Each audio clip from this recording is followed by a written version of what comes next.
يوم من أيام الله المباركات،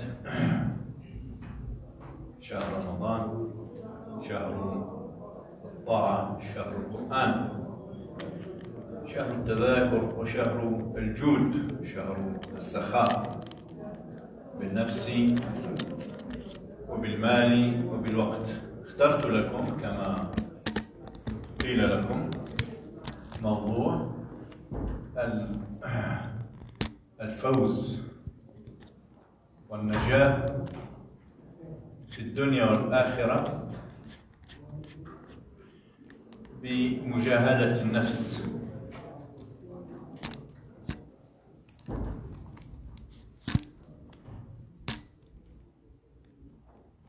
ومن يوق شح نفسه فأولئك هم المفلحون. قاعدة: ومن يوق شح نفسه، من يخلص نفسه من هذا الشح، من هذا السجن، سجن الأنانية والذاتية، يفوز بمرضاة الله تعالى في الدنيا وبجنة الخلد. ونجد هذا المعنى في كل القرآن. ربما قبل أن نشرع في ذكر الأدلة القرآنية والنبوية عليه الصلاة والسلام، ربما نطرح سؤالا. سأترجم الإخوة الذين لا يفهمون اللغة العربية، سأترجم بالفرنسية إن شاء الله. Je vais traduire بإذن الله تعالى. Je ne vais pas le faire systématiquement, mais je vais parler la première partie en arabe, ensuite je développerai en français. C'est difficile de jongler entre les deux, parce que lorsqu'on parle en arabe, on pense de droite à gauche, et lorsqu'on parle en français, on pense de gauche à droite, parce qu'on écrit et il y a risque de collusion, d'accident de parcours, et Allah les accidents.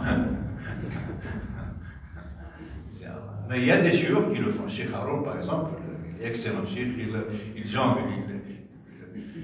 Même moi, je ne peux pas. Ou bien je parle en arabe, ou bien je parle en français. Donc, on va faire les deux, mais pas simultanément, mais successivement. L'un après l'autre. Et je vais commencer par dire au moins le titre pour les francophones. Donc, j'ai envie de partager cette thématique ô combien importante.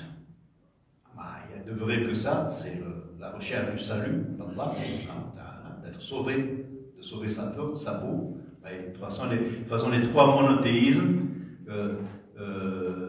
judaïque, chrétien, musulman, on les appelle les trois monothéismes du salut. L'idée du salut, elle est fondamentale.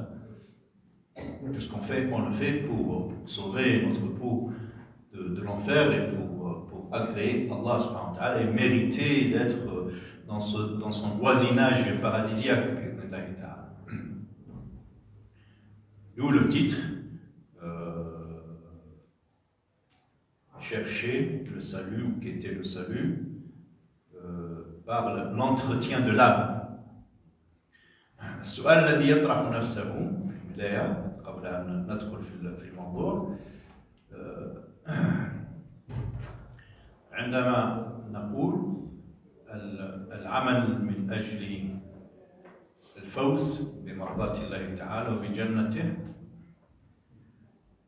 العمل بمجاهدة النفس، مجاهدة الأفكار النمطية، الشبهات، ومجاهدة الشهوات. ابن القيم الجوزية رحمة الله عليه يقول: لتخرجهم من الظلمات إلى النور. لما يفسر الآية هذه لتخرجهم من الظلمات إلى النور، يقول ظلمات الشبهة وظلمات الشهوة. يقول ظلمات نوعان: ظلمات شبهة، لأن انحرافات فكرية، أخطاء، جهالات، أوهام، معارف غير مكتملة. الشهوات هي اللهنة. قد يكون الإنسان عالم جدا هنا، ولي مكتظ، اكتنز بالمعلومات، موسوعة علمية، لكن لم يقم بواجب التهذيب التزكية لنفسه، فيصير هذا العلم حجة عليه ضده لا له. وفي الكثير من الأحيان كما سنرى، كان في الوقت المتسع إن شاء الله، كثير من أخطائنا هي في الحقيقة ما هيش من الجهل ومن الوهم، إنما هي من ضعف النفس ومن قلة الموارد الإرادية، ضعف الإرادة. ولم نجد له عزما. يقول ربي سبحانه وتعالى على سيدنا آدم لما كلا من الشجرة المحرمة، ولم نجد له عزما. كان يعرف لا تقربا هذه الشجرة، فمعصيته لم تكن عن جهل ويعلم، لكن نفسه الأمارة بالسوء التي جعلته يذهب حيث نهاه الله تعالى عنه. ولذلك في الدعاء مأثور جدا عند سلفنا الصالح: اللهم أرنا الحق حقا. هذا واجب العلم، هذا حق المعرفة. والجزء الثاني: وارزقنا اتباعه. اللهم أرنا الحق حقا.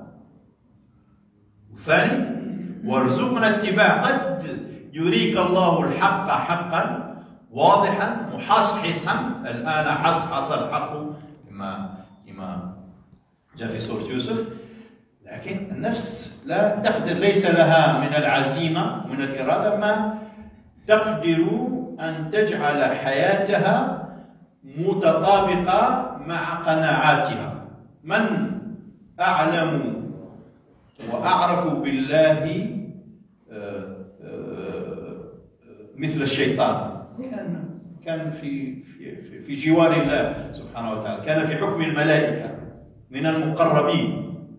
ما كانش واحد، يعني احنا ما وصلناش لهذه الدرجة هذه، نكونوا مع الملائكة في لاكور أراكروشي نتاع ربي سبحانه وتعالى. ورغم هذا العلم هذا والمعرفة الشخصية وهذا الخلطة وكونه في جوار الله تعالى، هذا لم يعصمه من الخطأ، لأنه فيه مرض نفسي لم يقم بمحاربته ومجاهدته وتهذيبه. في القرآن نجد هذا. نفوت الفرنسي إن شاء الله باش ما يغضبوش من لي فرانكوفون.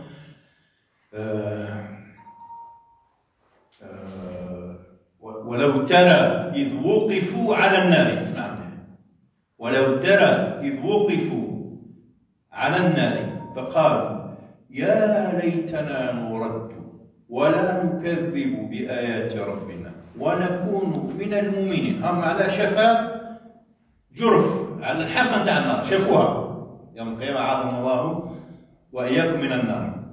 هم على الحافة، وقفوا، مش وقفوا يعني وقفوهم، جو الملائكة وقفوهم أمام على الحافة نتاع جهنم.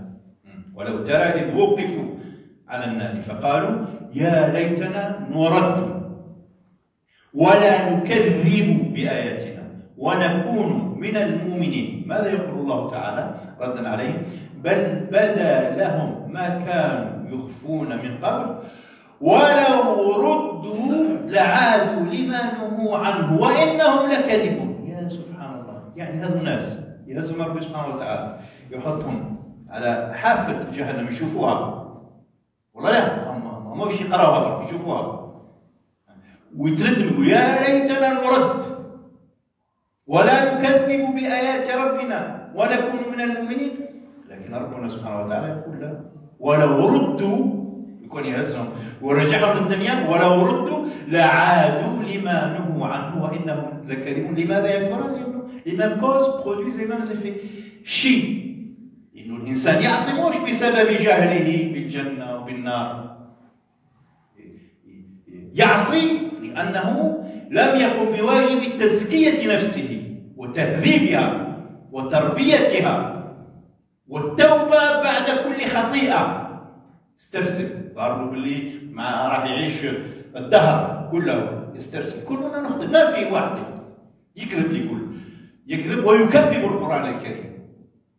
كل ابن آدم خطاء وخير الخطائين التوابون. إن الذين اتقوا، ربي يسميهم بالتقاة، إن الذين اتقوا إذا مسهم طائف من الشيطان. مش لأنه التقي ما مسوش طائف، واش راه يقول لي تقي على راه يمسو طائف من الشيطان. المشكلة ماشي لنا، المشكلة تشوف في الآيات إن الذين اتقوا إذا مسهم طائف من الشيطان تذكروا فإذا هم مبصرون وإخوانهم أخرين فئة أخرى يمدونهم في الغي ثم لا يبصرون. نحن الخلاف بين البشر ليس في أنه واحد يخطئ وواحد لا يخطئ، كاش من هذه لا توجد، هذه في المخيلات في المثاليات، لكن في الواقع كلنا مهما كان مستوانا نخطئ ونعصي مولانا سبحانه. الفرق بين البعض والآخرين،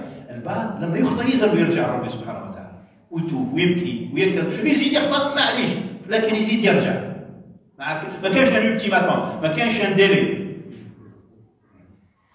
لكن غيره هو الذي يخطئ ويسترسل وما زال لا بروكراستيناسيون سبيريتوال، يريبورت، يؤجل التوبه، يؤجل التصحيح ويؤجل الرجوع الى الله سبحانه وتعالى الى مانع حتى يلقى رب العالمين سبحانه وتعالى وهو لم يقم بالواجب. في بعض الحالات وسنذكرها في الآيات القرآنية ونصحح من خلالها خطأ أيضا، ساعة الإنسان من التمادي في الخطأ والنسيان لله سبحانه وتعالى يفقد القدرة على الرجوع. لأنه عندنا واحد تصور نقولوا ربي سبحانه وتعالى ما يغفرش لما الانسان يقترب من الموت، وما يغفرش في المكان. كل الذنوب تغفر. معنى ما يغفرش مش ما يغفر. الانسان اللي ما يقدرش يتوب لانه يباب لو شومان دو روتور، يعني من كثره ما يخطئ وينحرف وانحراف يجيب انحراف وانحراف يزيد يتراكم حتى يصل الى مستوى من الانهيار من يعني الوساخه النفسيه، اعاذني الله واياكم، بحيث تختلط عنده حتى الموازين. يصير يشوف بالليل افمن زين له سوء عمله فرآه حسنا. هاي مصيبه. وساعات يعني من كثره الاخطاء وتراكمها يفقد الانسان البوصله، البوصله المغالى يفقدها، يقول لي يخلط بين الخير والشر والحق والباطل والفضيله والرذيله والعدل والظلم. ونجد هذه في القران الكريم. ومن يعش مثال، ونجدها في ايات كثيره لكن هذا مثال فقط. ومن يعش في سوره الزخرف، ومن يعش عن ذكر الرحمن نقيض له شيطانا فهو له قرين وانهم ليصدونهم عن السبيل ويحسبون انهم مهتدون. ويحسبون انهم مهتدون. هذا هو الرزق. لانه لما الانسان ما يصححش فور الخطا، يعني مباشره بعد الخطا، يقول مباشره يعني ما يطولش بزاف، ما يطولش كثير، فتبقى القدره على الرجوع والتصحيح تكون ممكنه. وبقدر ما يترك الانسان الوقت يمر، بقدر ما تصير ما تتحول هذيك المعصيه الى ادمان، ادكسيون. مشكله، فرق كبير بين المعصيه تاع ان بيشي دو شاب تتوب منه لتوبك، وبين ان بيشي، بين معصيه تكررها حتى تصير جزءا منك، حتى تكون موفيز ابيتود، ادكسيون، تكون ادمان كما لي دروغ، لي دروغ دو. فما تستطيع، مش قضيه ربي هو اللي ما يغفرلكش، ربي هو انتظر فيك. كما ينتظر الذي فقد ضالته ان ترجع له ضالته، كما جاء في حديث النبي عليه الصلاه والسلام. وربنا يكون افرح ما يكون عندما يرجع اليه عبده. لكن المشكله فينا احنا لما نؤجل التوبه، فنصير الى لحظه من اللحظات لا نقدر على شيء، لا يقدرون على شيء مما كسبوا. يقول القرآن الكريم في سورة البقرة: ولا تبطلوا صدقاتكم بالمن والأذى كالذي ينفق ماله رئاء الناس ولا يؤمن بالله واليوم الآخر، حتى يقول: فمثله كمثل صفوان أصابه وابل فتركه صلدا لا يقدرون على شيء مما كسبوا والله لا يهدي القوم الكافرين. ويكمل في الصنف الآخر من النفوس. في الآية القرآنية الكريمة التي نعرفها كلنا، مش شرط نحفظها لكن نعرفها كلنا: إنما التوبة على الله للذين يعملون السوء بجهالة ثم يتوبون من قريب فأولئك يتوب الله عليهم وكان الله عليما حكيما. شوف، مش غفورا رحيما، عليما حكيما. ضرب نشرحه لماذا؟ وليست التوبة للذين دو بورتري. إنما التوبة يعني الله أوجب على نفسه أن يتوب. إنما التوبة على الله. شكون اللي يوجب؟ واحد ما يوجب، هو ربي سبحانه أوجب على نفسه أن يقبل توبة من يعمل السوء بجهالة، مش بجهل. لا، الجهالة هي الضعف النفسي، هي عدم القدرة أمام إغراء المعصية. ينهار الإنسان، مش جهل لأنه لو نقولوا لا معناتها الجهل ربي يقبل التوبة فقط على الذين أساءوا جهلا منهم، ما فلاش كنا نضيع، كنا نروح للهلاك. لا، الجهالة هنا ما هيش هي الجهل. الجهالة هي عمى النفس، عمى يصيب النفس في اللحظة دي، ضعف، خور في العزيمة، في الإرادة، يجعل الإنسان لا يثبت أمام الإغراء. وليست التوبة للذين يعملون السيئات حتى إذا حضر أحدهم الموت. شوف الاستمرار، حتى الموت هو قاعد في السيئة. وليست التوبة، دير بين قوسين، ممكنة. هذا ولا مش معناه والله لا يقبل التوبة، لا، وليست التوبة ممكنة بين قوسين. ايش في الآية ممكنة؟ أنا باش نشرح.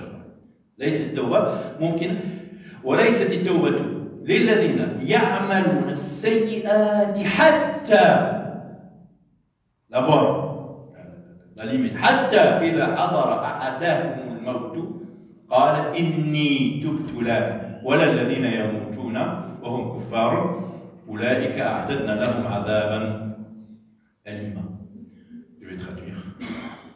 Il était temps. Donc j'étais en train d'introduire un peu cette thématique qui est en fait complexe et très large. On a besoin d'un cursus, d'un master 1 et de 4-5 ans. C'est neuf, on a tout un patrimoine en islam, toute une discipline, tazkiyat al-anfus, et nos maîtres spirituels ont laissé un patrimoine inégalable. Madarij Salikin, Ibn Qayyim, Ihya Ulumuddin, Abu Hamid al-Ghazali, شيخ الإسلام ابن تيمية في مجموع الفتاوى عنده 2 طوم، عنده جزءان في التصوف. الناس اللي يسمعوا كلمة التصوف يخافوا، بمعنى ديسيبلين، يعني بمعنى تهذيب النفس ونحو. واحد من العلماء نسيت اسمه يسميها نحو القلوب، لا grammaire des cœurs. Et il n'y a de vrai que ça en fait, parce que tout le reste, notre prière, notre jeûne, notre pèlerinage, tout ce que nous sommes censés faire, c'est justement pour purifier cette âme et en faire quelque chose d'acceptable, d'agréable à Allah subhanahu wa ta'ala. Et c'est le lieu, c'est le siège de l'amour de Dieu, notre intériorité. Le prophète dans le hadith رواه البخاري إن الله لا ينظر إلى أجسادكم. وفي رواية ولا إلى أعمالكم ولكن ينظروا إلى قلوبكم.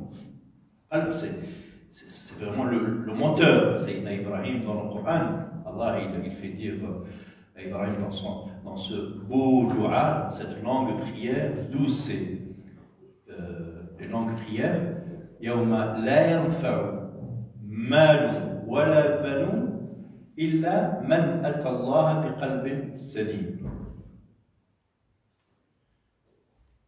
واجعل لي لسان صدق في الآخرين واجعلني من ورثة جنة النعيم واغفر لأبي إنه كان من الضالين ولا تخزني يوم يبعثون يوم لا ينفع مال ولا بنون إلا من أتى الله بقلب سليم. Il est plus long, moi j'ai commencé par le milieu.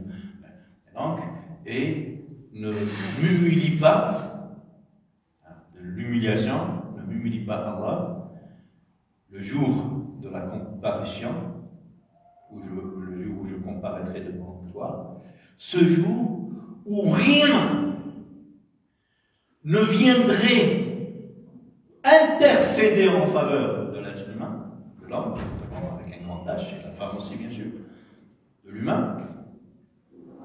Rien n'aura cette légitimité de secourir, de venir au secours de l'être humain, sinon, l'exception, dans toutes les langues, aussi bien en arabe qu'en français, lorsqu'il y a une négation et une exception, يوم لا ينفع مال ولا بنون إلا قل لا أجد فيما أوحي إلي محرما على طاعم يطعمه إلا. C'est pour fermer, pour être exhaustif. Les deux connecteurs, les deux éléments, lorsqu'ils sont utilisés dans n'importe quelle langue, la négation plus l'exception, ça produit l'exhaustivité. Tu fermes la parenthèse. Il n'y a pas une autre solution. Yauma la yanfa mal wala ban. Le jour où rien ne viendra au secours de l'être humain, ni argent, ni bien, ni enfant, ni clan, sinon, sauf. Le jour où il y aura, sauf. Donc une négation plus une exception. Yauma la yanfa mal ولا بنون إلا من أتى الله بقلب سليم. Il n'y a qu'un cœur saint, travaillé, purifié, entretenu, qui par la grâce d'Allah subhanahu wa ta'ala nous garantit le salut et l'agrément d'Allah subhanahu wa ta'ala. C'est pour dire que ce travail, il est fondamental. La question que j'ai posée en langue arabe tout à l'heure, mais je n'ai pas donné de réponse. Je voulais à tout prix passer à la traduction. Donc là, on va poser la question et la traduire, et pour les arabophones et pour les francophones. Dans notre aqidah, dans notre foi musulmane, il est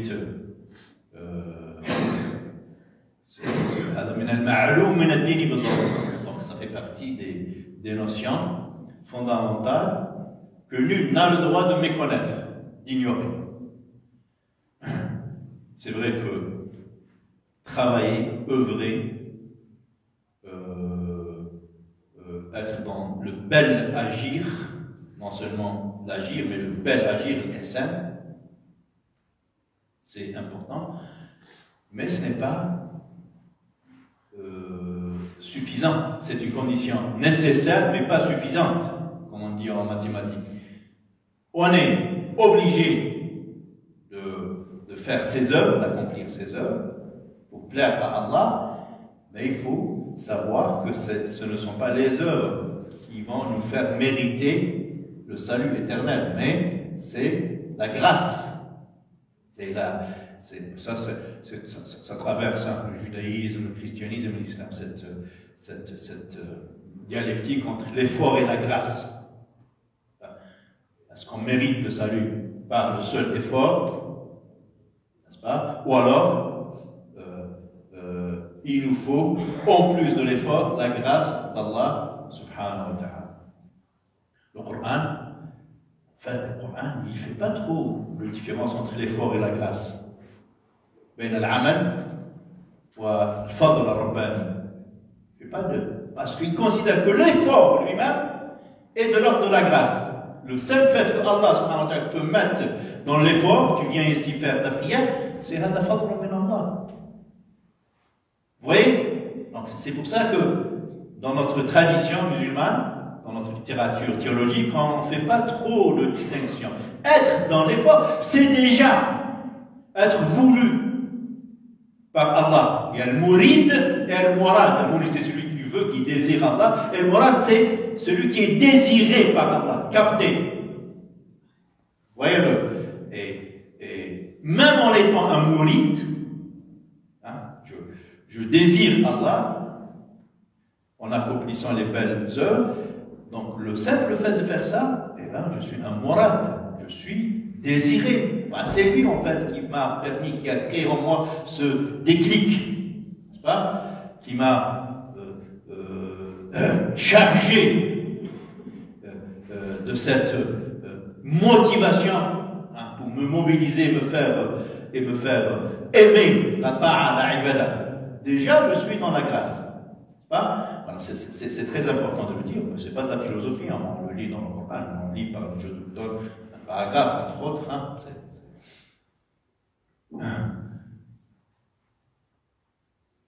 ثم أورثنا الكتاب الذين اصطفينا من عبادنا فمنهم ظالم لنفسه ومنهم مقتصد ومنهم سابق بالخيرات بإذن الله. سابق الخيرات فلت يعني هذا فضل من ربي سبحانه وتعالى. Déjà, l'effort en soi, c'est le fruit de la grâce. L'effort, lorsque tu es dans l'effort, et parce qu'il nous cite, Rabbi Subhanahu, 3 catégories. Nous avons fait hériter ce livre, la responsabilité de prendre en charge ce livre.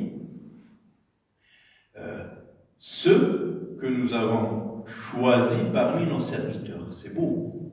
Il est qualifié Allah de serviteur. Ben, si peut-être aujourd'hui on n'aura pas l'occasion, mais une autre occasion peut-être, on va poursuivre le mot ibad dans le Coran et voir vraiment la définition. Parce qu'à chaque fois, il nous donne une partie de la définition, subhanahu wa ta'ala, pour avoir, par exemple, فبشر عبادي الذين يستمعون القول فيتبعون أحسن. Ça fait partie de la définition de l'ibad. Ibadullah. Ceux qui s'exposent à tous les discours, qui ne sont pas dans une secte, dans une seule manière de penser, non. Ils s'exposent à tous les discours, à toutes les doctrines. Vas-y, tu donnes ton avis, tu donnes. Donc, ils n'ont peur de rien. Quand tu es dans la vérité coranique, tu n'as pas peur de la contradiction, de la controverse. Tu dis ce que tu pensais pas. Même si tu crois autrement, on peut discuter. Mais je ne suis pas obligé de te faire changer d'avis, mais je n'ai pas peur de t'accueillir dans ta différence.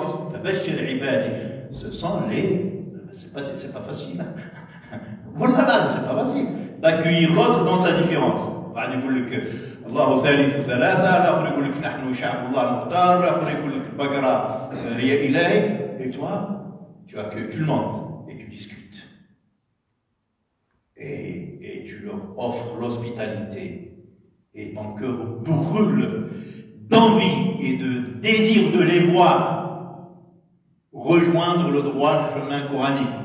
Pas pour les juger, pas pour les exclure, loin s'en faut. Donc quand tu atteins ce niveau, tu fais partie de ceux qualifiés par Allah de ibad. Fais la bonne promesse à mes serviteurs, ceux qui s'exposent à tous les discours, à toutes les doctrines, sans exception aucune, mais n'en suivent que la meilleure, n'en font que le meilleur usage. Parce que tout un chef, quelle que soit sa doctrine, il devrait avoir quelques biens dans sa manière, quelques vérités, n'est-ce pas? Donc, c'est pour ça qu'on est invité par le Coran à aller vers les autres et dialoguer avec eux et croiser notre vision du monde à leur vision du monde. خلقناكم من ذكر وأنثى وجعلناكم شعوبا وقبائل لتعارفوا إن أكرمكم عند الله أتقاكم. C'est quoi ce musulman peureux, craintif, qui ne veut pas aller vers l'autre, par peur d'être égaré, détourné de sa religion? C'est quoi cette... C'est un islam de valeur, c'est pas un islam en conscience, tu vois, auquel on adhère avec foi. C'est juste... Donc je reviens à l'idée de Ibadi. ثم أورثنا الكتاب الذين اصطفينا من عبادنا. Donc déjà اصطفينا, ensuite nous avons offert en héritage le livre, Al-Kitab, à ceux que nous avons élus, اصطفينا, parmi nos serviteurs. C'est magnifique, c'est Dieu qui peint, n'est-ce pas, ce portrait des gens héritiers du livre. فمنهم, il compte parmi eux, ظالم لنفسه. Le Coran, il est réaliste, c'est Rabbi qui nous a créés. Donc, il sait que même parmi nous, il y a des gens qui font des efforts, mais ils font plus de dégâts que de bienfaits. Mais pourtant, il les considère parmi ses serviteurs, dès lors qu'ils, à chaque fois qu'ils commettent un péché, ils reviennent vers Allah. Ils se sont fait du tort à eux-mêmes, mais ils font partie de ses élus et de ses serviteurs d'Allah, responsables du livre.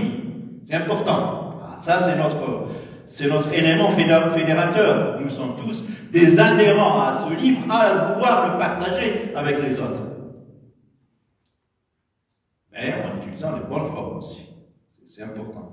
Nous dit le prophète sallallahu alayhi wa sallam, man amara bima'ruf falyakun amruhu bima'ruf. On ne sert pas akramakumullah du miel dans un petit pot. Il faut la forme, il faut la travailler aussi. Oui, tu as le Coran, et la manière de le dire, de le présenter, c'est très important. Walau Rabbi yaqul lin-nabi sallallahu alayhi wa sallam fabima rahmatin min Allah لنت له ولو كنت فظا غليظ القلب لانفضوا من حولك فاعف عنهم واستغفر لهم وشاورهم في الامر فاذا عزمت فتوكل على الله ان الله يحب المتوكلين. C'est par effet de cette éducation divine. Adabani Rabbi fa ahsana ta'dibi, disait le prophète. C'est Allah qui m'a instruit. Donc c'est par effet de cette bienveillance, clémence, miséricorde divine, que tu es devenu à ce point accessible, littéralement, accessible, abordable, ouvert à tout le monde. Et si tu étais dur d'accès, fabant, ghalid al-qalbi, dont le cœur est dur, hein, si tu étais repoussant, avec un cœur dur, alors, combien même tu as le Coran, il se serait dispersé autour de toi. L'infaddu min infidad ladal, infaddu ilayha wa tarakuka qa'ima. Infidad, c'est le fait de se disperser. C'est pas? Alors, le professeur, donc c'est pour dire que, combien même, ô toi prophète, tu as le Coran, c'est la parole d'Allah. Mais si tu ne fais pas ce travail sur la forme pour présenter le Coran, eh bien les gens ils vont te repousser. Pas par rapport au Coran, parce qu'ils n'ont même pas accédé au Coran. C'est par rapport à toi. Parce que toi, tu es repoussant. Tu leur donnes de l'aversion. Tu ne leur inspires pas confiance par ta méchanceté, par ta manière de faire les choses. Donc si tu veux commander le bien, fais-le dans une forme bien. C'est ça le hadith. Man amara bima'ruf falyakun amruhu bima'ruf. Le ma'ruf, il ne faut pas qu'il soit juste une propriété, comme on dit en maths, en physique, une propriété du contenu. Le ma'ruf, il faut qu'il soit une propriété aussi de l'emballage. L'emballage, il est important quand même. Voilà, تدي كادو تاع زوجتك ولا بنتك قرع ريحه في ساشي يجيبوا من الزباله كرمكم الله. Et pourtant, tu l'as acheté à 200 € avec, par exemple, le ballon. Mais l'emballage, il compte quand même. Il met en valeur le contenu. وَلِلَّهِ الْمَثَلُ الْأَعْلَى وَلِلْقُرْآنِ الْكَرِيمِ الْمَثَلُ الْأَعْلَى. Donc, parlons de la première catégorie. ثم أورثنا, on va terminer, hein. ثم أورثنا من الموحدين ما pris mon portable, donc et mes versets coraniques et le temps, j'ai pas de, j'ai même pas de montre. Allez où la montre? Ah, elle est là, بارك الله فيك. صغرتوها بزاف. المرة اللي فاتت كي جيت كانت كبيرة. بارك الله فيك الله يحفظكم. C'est l'effet Ramadan الحاجة. Et j'ai fait mon jogging avant de venir, donc je suis à sec ici et je vois pas trop, donc je perds un peu avec l'âge. Voilà. 17h08. Non, mais c'est Rabat, donc elle ne fonctionne pas, celle-là. 17h. Voilà, c'est 10. 17h10. On va terminer pour vous laisser parler un peu, poser des questions ou faire des commentaires comme ça. Ou vous laisser partir, préparer à la prière et au ftor. ثم أورثنا الكتاب الذين اصطفينا من عبادنا. Donc ensuite nous avons offert en héritage le livre à nos serviteurs qui comptent parmi eux ceux qui se sont fait du tort à eux-mêmes. Si vous voulez, ça nous fait espérer. Donc Dieu accepte.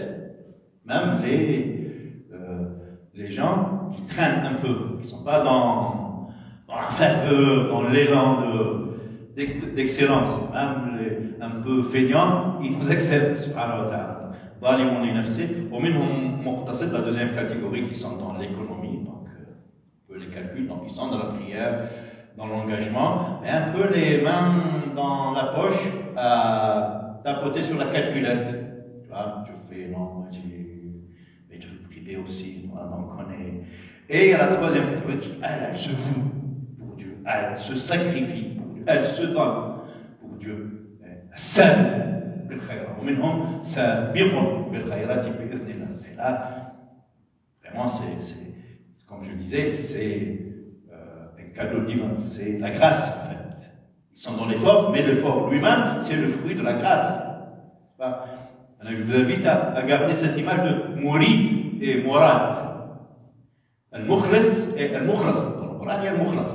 Et al-mukhlis. Al-mukhlis, c'est celui qui essaye de purifier sa niya, son intention.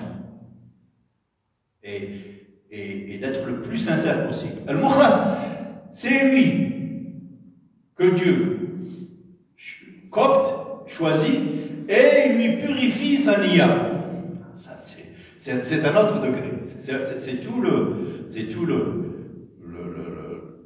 toute la différence entre le mourid et le mourad. Le mourid, c'est le désireux d'Allah. Le mourad, c'est le désiré par Allah. Mais je vais vous confier quelque chose. Ou pas. Parce que je sais l'idée qui va polluer notre belle conscience, c'est comment se fait-il? Les uns sont désirés par Allah et les autres, les pauvres, combien même ils sont désireux d'Allah, Allah ne les désire pas. Donc on risque d'avoir, c'est quoi ce traitement à géométrie variable? C'est le favoritisme ou quoi? Oui, il n'est pas dans. Et moi-même, je me suis posé cette question quand j'étais jeune, hein. J'avais moins de 20 ans, et c'est bien de se poser des questions, parce que ça nous motive pour aller lire et trouver des solutions à nos problématiques. Le problème, c'est lorsque tu ne te poses point de questions. Hadi mshkila. Muktafi, autosuffisance. Dhamana, al-muhim, akmet malik shekliya, donc le truc, dhamana jannata. C'est problématique. Dire l'haltérophilie spirituelle. En termes bétonné, en inquiétude, c'est même mshkila. Le vrai cheminant, c'est celui qui est dans le doute. Pas le doute dans Allah, non, le doute dans ses compétences, dans ses capacités. Voilà. Il est toujours dans l'insatisfaction. La uqsimu bi nafsi al-lawama, la uqsimu bi yawm al-qiyamah, wa la uqsimu bi an-nafsi al-lawama. Nafsi al-lawama, c'est quelque chose.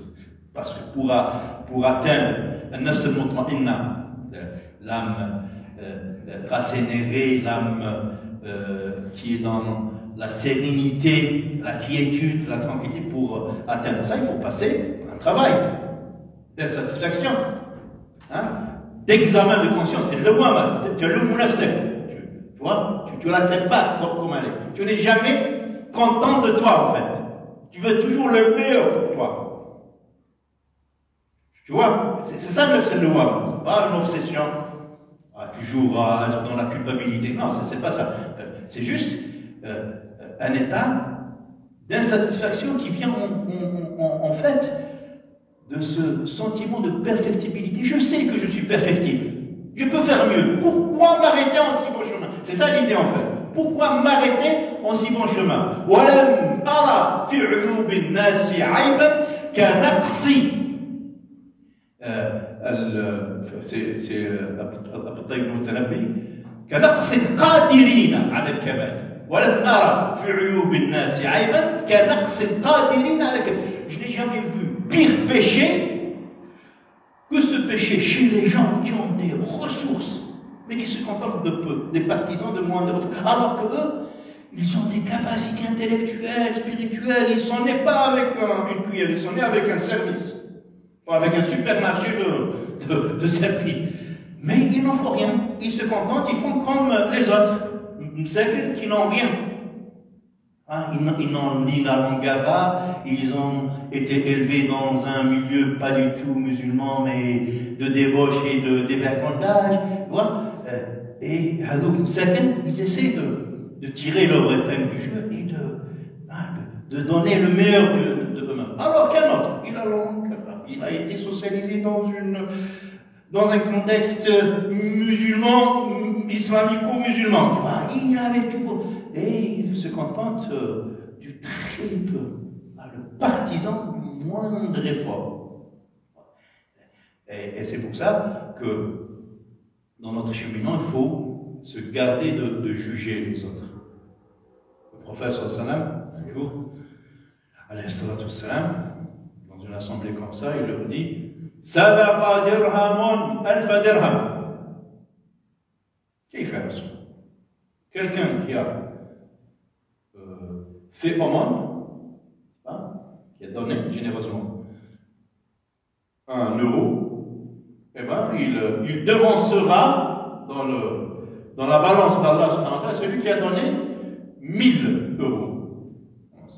1 euro devance 1000 euros, c'est injuste, apparemment. Et les compagnons sont là pour l'interpeller, pour l'interroger. Ils ne vont pas par timidité s'emmurer dans leur silence et partir avec une équivoque, avec une problématique. Non, il s'agit de leur salut éternel. Ils posaient leur question. Qu'est-ce qu'il fait Rasulullah? Voilà, bien sûr, on a une petite situation. Mais peut-être, qu'est-ce qu'il fait? Un tel, il donne 1 euro, un autre, lui, vous nous dites que 1 euro pas toujours, bien sûr, pourrait être plus agréable que plus. Je leur dis, oui. Et je vais continuer le hadith, mais après, on peut le transposer, ce hadith, pour en faire un pavé, un livre, parce qu'on peut le transposer dans plein d'autres situations. Et bien, il leur dit, celui qui a donné généreusement 1 euro, en fait, il n'en avait que 2. Et donc, il a pris la moitié, donc 50% pourcentage. Il a pris la moitié de sa fortune, en fait, n'est-ce pas? Mais l'autre, il avait des trésors de Qarun. Inna Qaruna kana min qawmi Musa fabagha alayhim wa ataynahu min al-kunuz ma inna mafatihahu latanu bil usbati ulil quwwa. Donc Qarun, seules les clés de ces trésors étaient difficiles à porter par les chameaux et les caravanes les plus robustes. Les clés, pas les trésors, les clés des trésors. Donc, celui-là, il vient, il prend 1000 euros et il les donne. Qu'est-ce que ça vaut en pourcentage par rapport à l'entièreté de son chiffre d'affaires? Lui, il est CAC 40, lui. Il donne. Il est mesquin, il est dans le RSA. Vous voyez? Donc, pour approcher un peu avec la terminologie d'aujourd'hui. Ah ben, c'est pas pareil. Pareil. Et c'est le. Et donc c'est exactement, en termes de prière, parce que Allah, lorsqu'il nous forme, j'ai promis de m'arrêter, mais le bavardage des imams, vous ne me dites rien, moi je vais vous retenir jusqu'à le Maghreb. Je trouve des oreilles attentives. Qu'est-ce que j'allais dire? Oui, Rabbi Subhanahu, dans le début de la sourate Al-Imran, Inna Allah la yakhfa alayhi shay'un fil ardi wala fis sama huwa alladhi yusawwirukum fil arham kayfa yasha'u la ilaha illa huwa al-azizul hakim. C'est lui, Allah subhanahu wa ta'ala, qui nous donne une forme dans les matrices de nos mamans. Le génome, chacun est génome, il y a dans notre ADN, c'est lui dans les ACGT, donc qui inscrit les dosages de caractère, d'intelligence, et à la manière divine, c'est-à-dire aucun génome n'est à l'identique d'un autre. Les milliards de bachar humains qui se sont succédés sur la terre depuis Adam jusqu'à la fin des temps, on ne trouvera jamais deux exemplaires humains à l'identique. Chacun est un monstre, chacun est une valeur ajoutée, chacun, il a sa valeur ajoutée, il n'a pas à imiter un autre. C'est pas? Voilà. Et l'éducation doit prendre, lorsqu'on accompagne, lorsqu'on coach les enfants, il faut prendre en considération. Ah, toi, mon fils, tu dois devenir médecin. Et tu peux le faire devenir médecin. Mais un médecin médiocre. Alors que si tu l'as, c'est-à-dire pour mon gendre, parce que je n'ai pas eu le temps de lui répondre l'autre fois, je lui donne un coup de poing en plein médecine. Voilà. Alors que si tu fais juste de l'accompagner, d'essayer de découvrir en lui sa valeur ajoutée à lui, et de le laisser s'investir dans ce sens, eh bien, il sera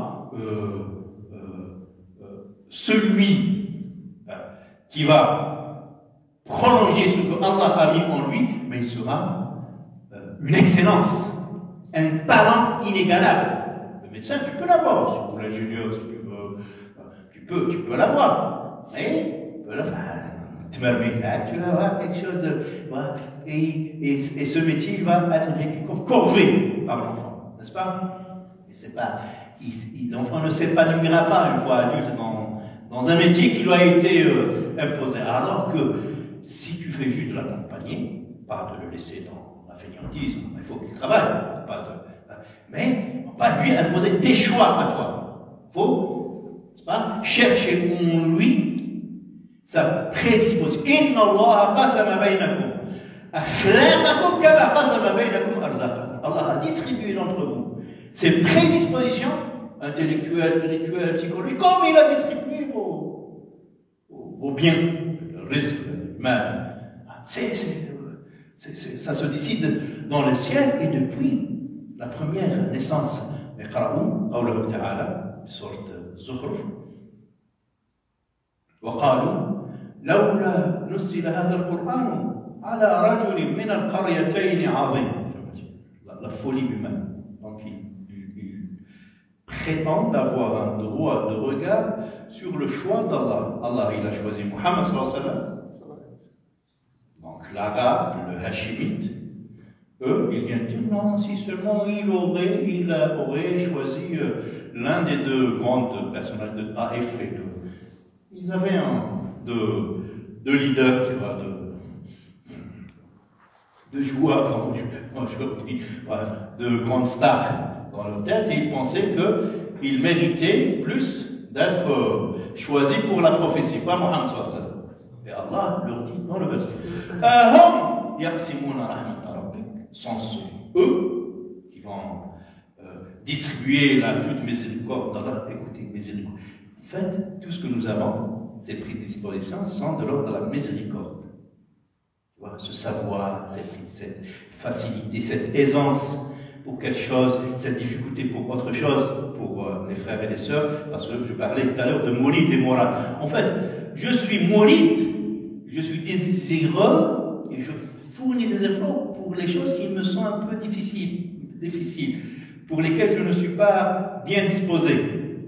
Et je suis mourad, je suis désiré dans les secteurs que Allah m'a rendu accessibles en fait. Et chacun en fait. Et tu le trouves même dans les ibad de mon Cheikh Mohamed Ghazali rahmatullah, allez, il me dit, moi je préfère le nafila de salat à la nafila de sawm. Ça me gêne. Nafila, on ne parle pas de Ramadan, ça c'est pour tout. Il parle de nafila. Hein, je me trouve plus à l'aise dans la prière, je m'épanouis plus dans la prière que dans le jeûne.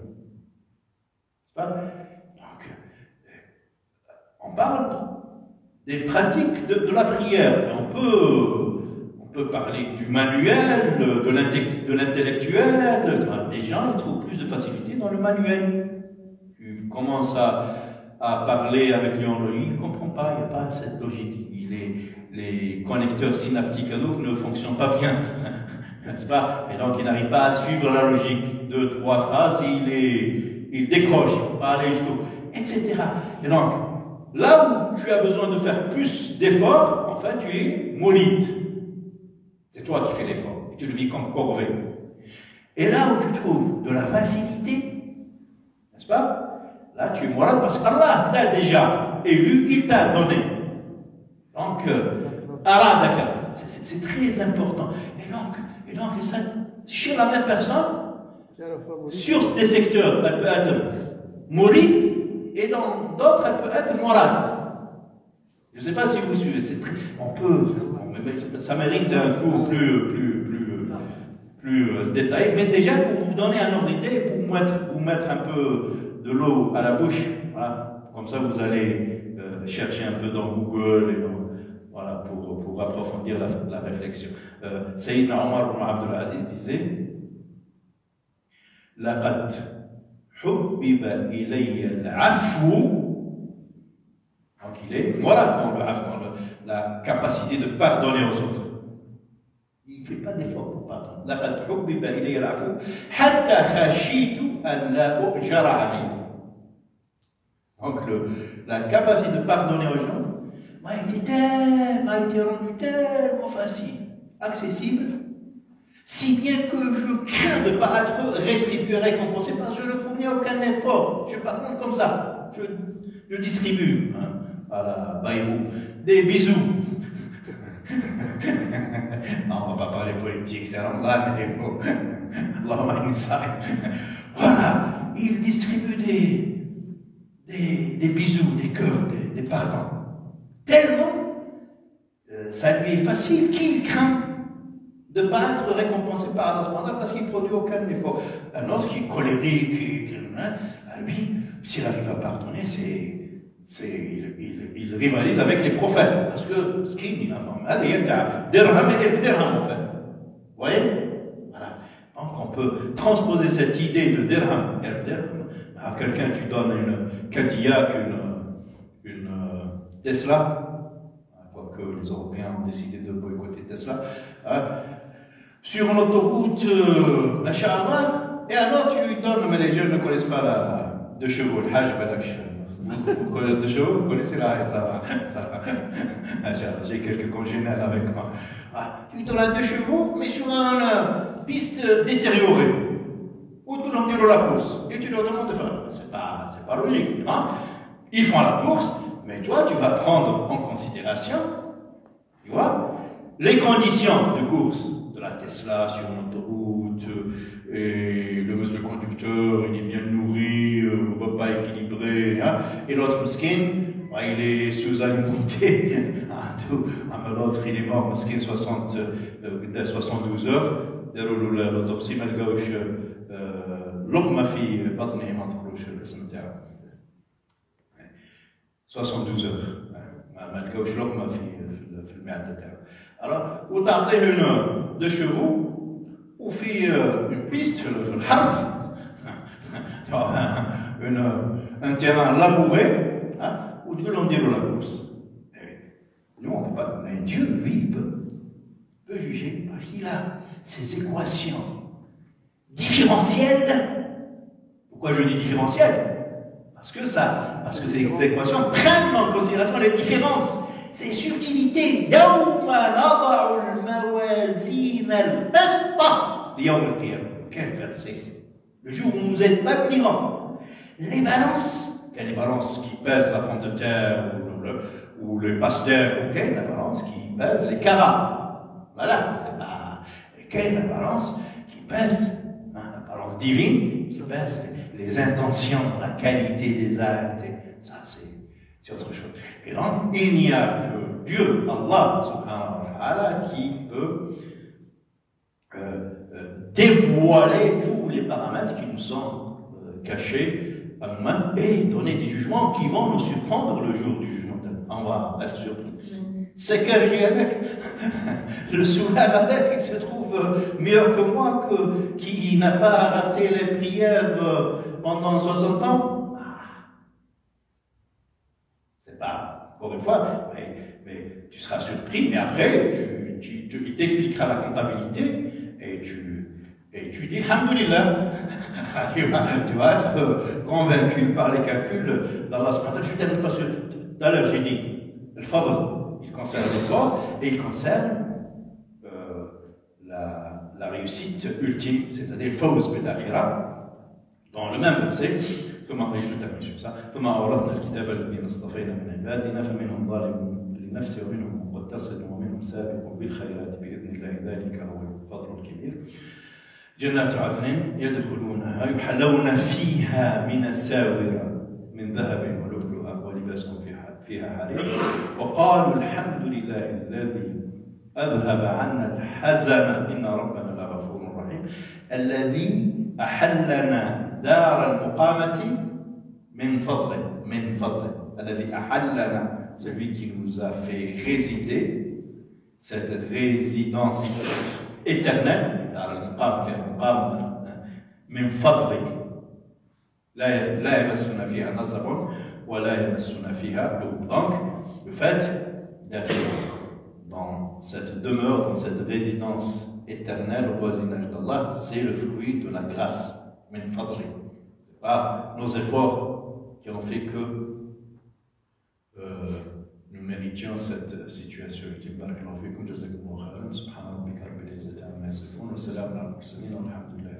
C'est une question de, on peut les prendre, Inch'Allah, au moins un commentaire, marhaban. Sinon, je vous libère, et avec toutes mes excuses de vous avoir retenu aussi longtemps. Est-ce que vous faites des conférences Oui, mais si tu tapes sur Google, tu trouves plein de débats avec les chrétiens, des jumois, des conférences. Avec les intervenants ou vous êtes... Parfois je suis seul et parfois je suis avec les autres. De façon, t'arrêtes le Ramadan. Moi, je suis celui qui a appris ça. Non, conférence de cette...